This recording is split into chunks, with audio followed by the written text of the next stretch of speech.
আসসালামু আলাইকুম আমার সুপ্রিয় দর্শক শ্রোতা, আশা করি আপনারা সবাই ভালো আছেন। পৃথিবীর যে যেখানেই থাকুন না কেন, সাফল্য কিংবা সম্পদ যেন এক সোনার হরিণ, যার পিছনে সেই সুদূর অতীতকাল হতে পৃথিবীর সব বিশ্বাস, ভাষা, বর্ণ, জাতপাতের প্রতিটা মানুষ বিরামহীন ছুটে চলছে।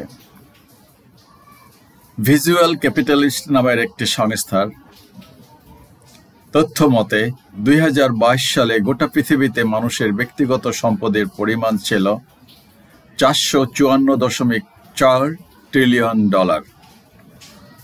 ফের স্ট্যাটিস্টা নামের সংস্থার হিসাবে 2020 সালের সমগ্র পৃথিবীর জিডিপি মানে গ্রস ডোমেস্টিক প্রোডাক্টের মূল্য ছিল $85.26 ট্রিলিয়ন।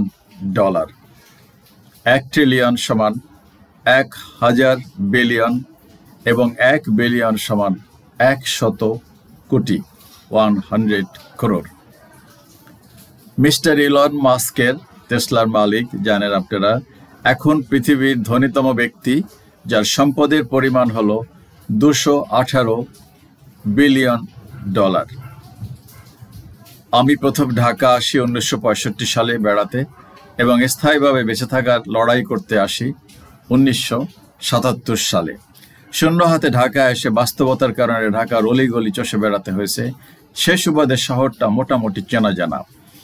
বর্তমানে যেখানে থাকি সেটা ঢাকার অন্যতম দরিদ্র জনগোষ্ঠী অধ্যুষিত এলাকা।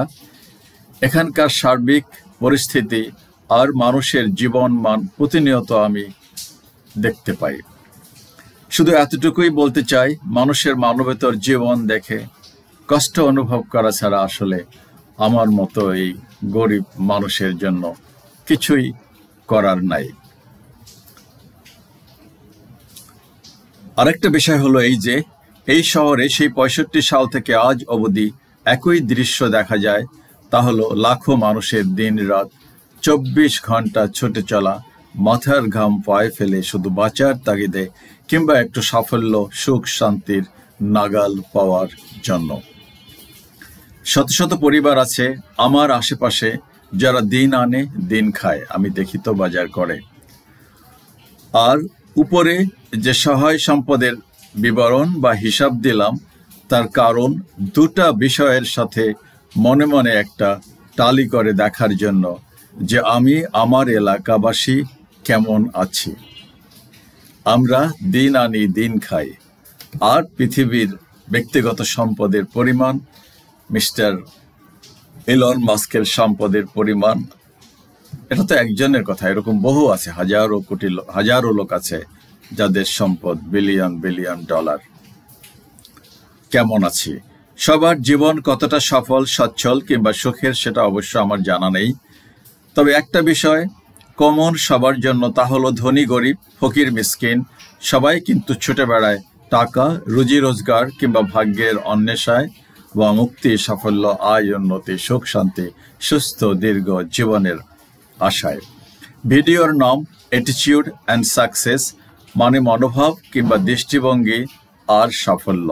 কি সম্পর্ক আছে মানুষের মনোভাবের সাথে তার সাফল্য কিংবা ব্যর্থতার, সেটাই মূল বিষয়। এবার দেখা যাক অ্যাটিটিউড বলতে কি বোঝায় আর তার সাথে সাফল্যের কি যোগসূত্র আছে। তারপরে উল্লেখিত সূরার আয়াতের সাথেই বা কতটা প্রাসঙ্গিক কিংবা মহান আল্লাহ কি বলেন এসব বিষয়ে। অ্যাটিটিউড অ্যান্ড সাকসেস, আলে ইমরান 130 থেকে 143। What is the definition of an attitude? Attitude can be defined as the way in which a person views and evaluates something or someone, a predisposition or a tendency to respond positively or negatively toward a certain idea, object, person, or situation. Attitude is the way a person thinks or feels about a specific person, place, action, or experience. Similar to the individual perspective, attitude encompasses or surrounds a person's particular emotions and the way in which they act towards someone or something. Relationship between attitude and success. Without developing and maintaining a positive attitude, it will be very difficult for anyone to obtain consistent and long-lasting success. Understand that your attitude is shaped by the thoughts, ideas, and opinions you allow into your thought process. Everyone creates his/her own reality. Having a positive attitude opens individuals' mind to trying new methods, adapting to new technologies, and identify opportunities. It is universal truth that people with a positive mindset are more successful because they recognize opportunities and take advantage of them. Does attitude determine success? Definitely, our attitude is the most powerful force that determines our success, impact our relationships, and even shape our goals and aspirations. Our attitude has a direct impact on how we communicate and collaborate with others, how we contribute to the culture of our work environment, and how we perform our daily tasks and responsibilities. Ultimately, our attitude shapes our success and happiness. আমার সুপ্রিয় দর্শক শ্রোতা, যাদের বয়স 15 থেকে 35, তাদের সবারই দুচোখের দৃষ্টিসীমায় শুধু এক সফল সুখময় বর্ণিল জীবনের দৃশ্য, আর হৃদয় একদম ঠাসা ভোগ বিলাস আরাম আয়েশ সুনাম সুখ্যাতি প্রভাব প্রতিপত্তির কত শত উপকরণ তার যেন শেষ নাই। তবে সাফল্য লাভের জন্য কেমন দৃষ্টিভঙ্গি বা মনোভাব দরকার সে বিষয়ে সামান্য হলেও আলোকপাত করা হয়েছে উপরে, আর সেটা বিবেচনায় নিয়ে আপনারা আজ এখন থেকেই সজাগ হতে পারেন। কি অ্যাটিটিউড, কেন দরকার এগুলো সেটা বলা হয়েছে, এবং সেই প্রেক্ষিতে আমি বলছি আপনারা আজ থেকেই সজাগ সচেতন হয়ে লেগে পড়তে পারেন আপনাদের সাফল্য, মুক্তি, সাফল্য, আয়, উন্নতি, সুখ শান্তি, সুস্থ দীর্ঘ জীবনের জন্য। সূরা আলে ইমরানের যা আজকে আলোচনা হবে তাতে স্বয়ং সৃষ্টিকর্তাও মনোভাবের কথা বলেছেন, যার প্রেক্ষিতে আজকের ভিডিওর নামকরণ। এবার শুরু করছি পরম দয়ালু আর নিরতিশয় করুণার আধার মহান আল্লাহর নামে সূরা আলে ইমরানের আয়াত 130 হতে 143। এখানে আদ সামুদ জাতি আছে, এখানে তাদের পজিটিভ মাইন্ড, আদ সামুদ জাতির যে ধ্বংসাবশেষ সেগুলোর কিছু ছবি আছে। আয়াত 130, হে যারা ঈমান এনেছ তারা চক্রবৃদ্ধি হারে সুদ খাবে না, তোমরা আল্লাহকে ভয় করো যাতে সফল হতে পারো। সুদ খাওয়া ইসলামে সম্পূর্ণ নিষিদ্ধ, চক্রবৃদ্ধি তো প্রশ্নই আসে না। কিছুদিন আগেও সুদখোর মহাজনরা চক্রবৃদ্ধি সুদের জালে আটকে সাধারণ গরিব দুঃখী মানুষের জমি জমা সবকিছু লুকে নিয়ে একদম পথে বসাতো। সৃষ্টিকর্তা চিরতরে সেই সুদকে হারাম ঘোষণা করেন। আয়াত 131, আর তোমরা সে আগুনকে ভয় করো যা প্রজ্বলিত করে রাখা হয়েছে কাফিরদের জন্য, মানুষের জন্য একটা সাংঘাতিক রকমের সতর্ক বার্তা। আয়াত নাম্বার 132,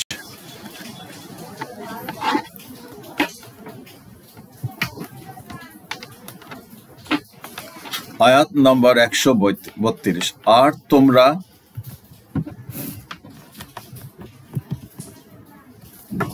আর তোমরা আনুগত্য করো আল্লাহ এবং রাসূলের, যাতে তোমাদের প্রতি অনুগ্রহ করা হয়।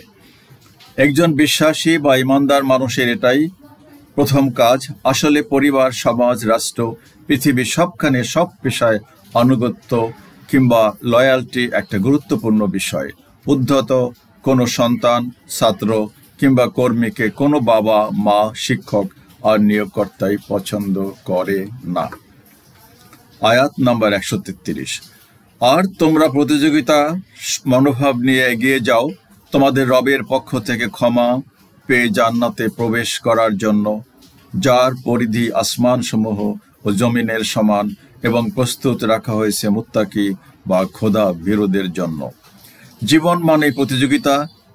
কেউ কি কল্পনা করতে পারেন প্রতিযোগিতা ছাড়া কোনো সফলতা, সুনাম, প্রভাব, প্রতিপত্তি বা এই জাতীয় কিছু অর্জন বা লাভ করা যায়?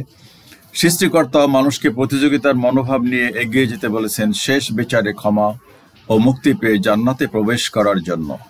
আমি ভিডিওর নামকরণে এই মনোভাব বা দৃষ্টিভঙ্গি কিংবা ইচ্ছা কথাটার ব্যবহার করেছি একজন ইমানদারের চূড়ান্ত সাফল্য, পরকালে মুক্তি এবং জান্নাত লাভ। ইহকালেও একজন মানুষের সফল হবার জন্য ইতিবাচক মনোভাব কিংবা দৃষ্টিভঙ্গির কথাই আমি উপরে তুলে ধরেছি।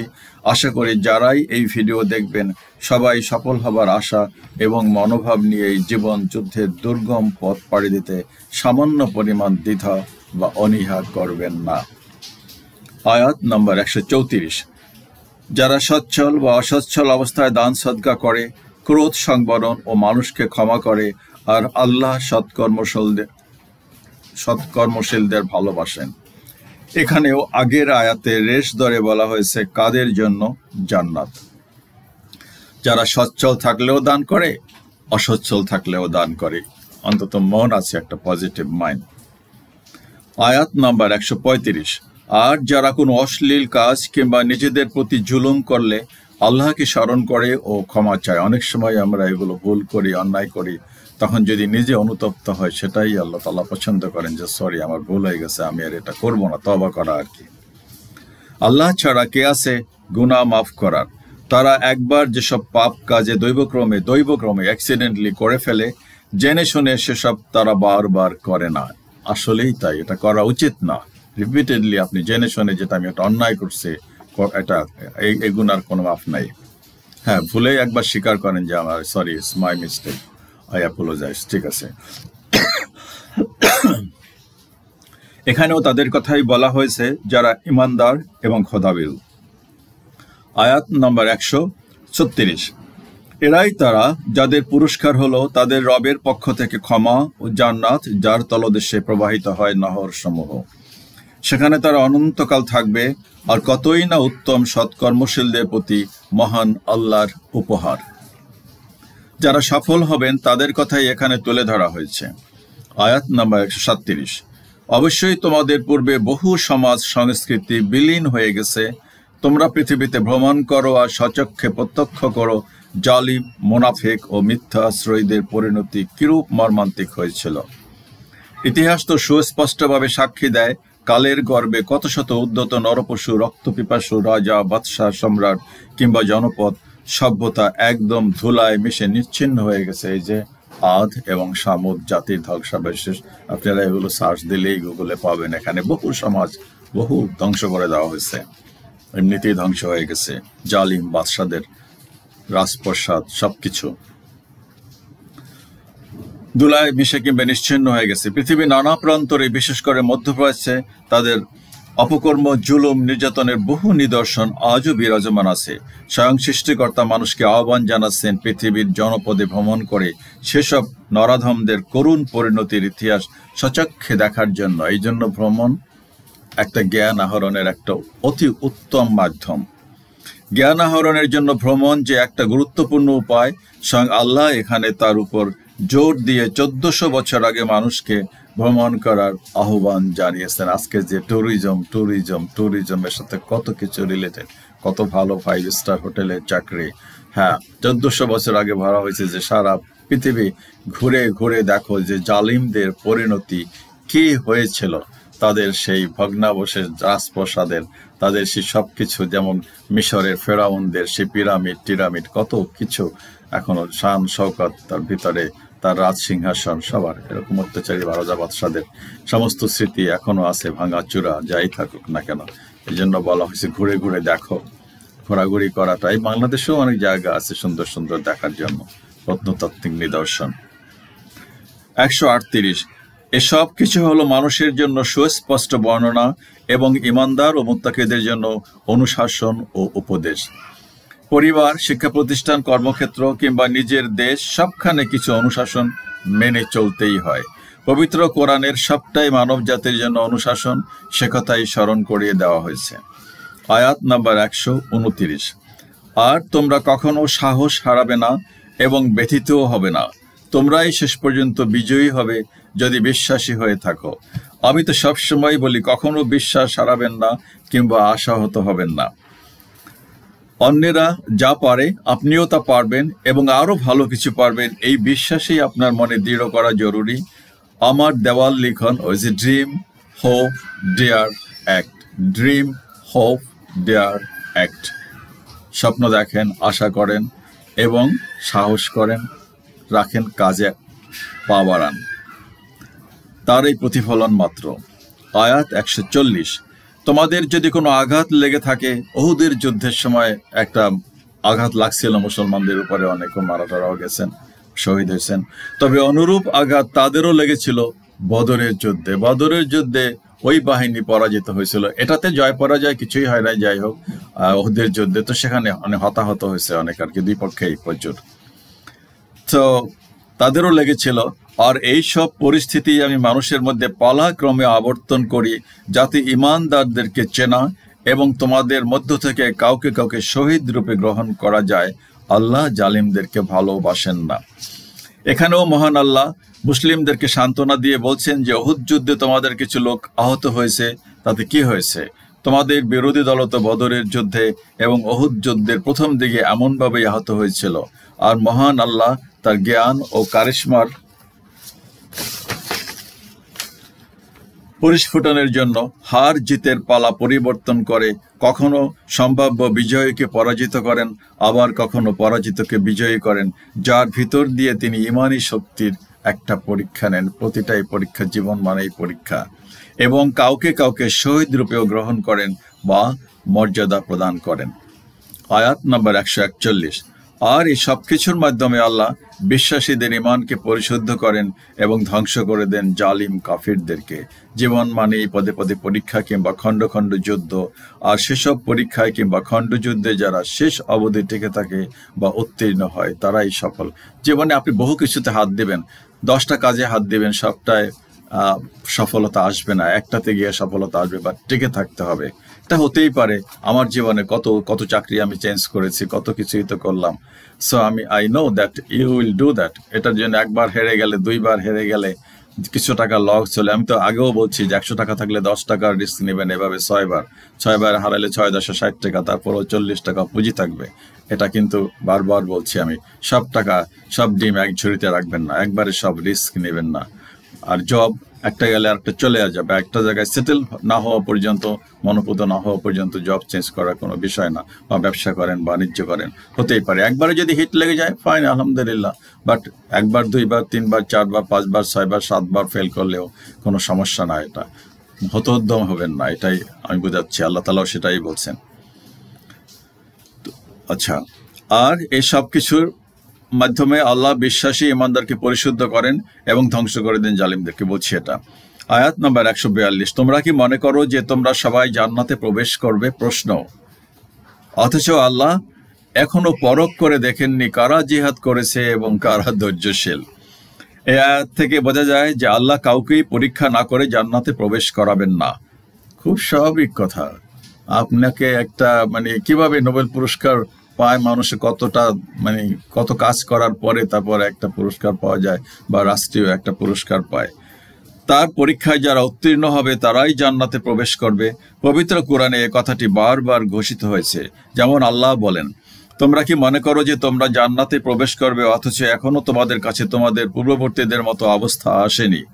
অর্থ সংকট, দুঃখ ক্লেশ তাদেরকে স্পর্শ করেছিল এবং তারা ভীত কম্পিত হয়েছিল।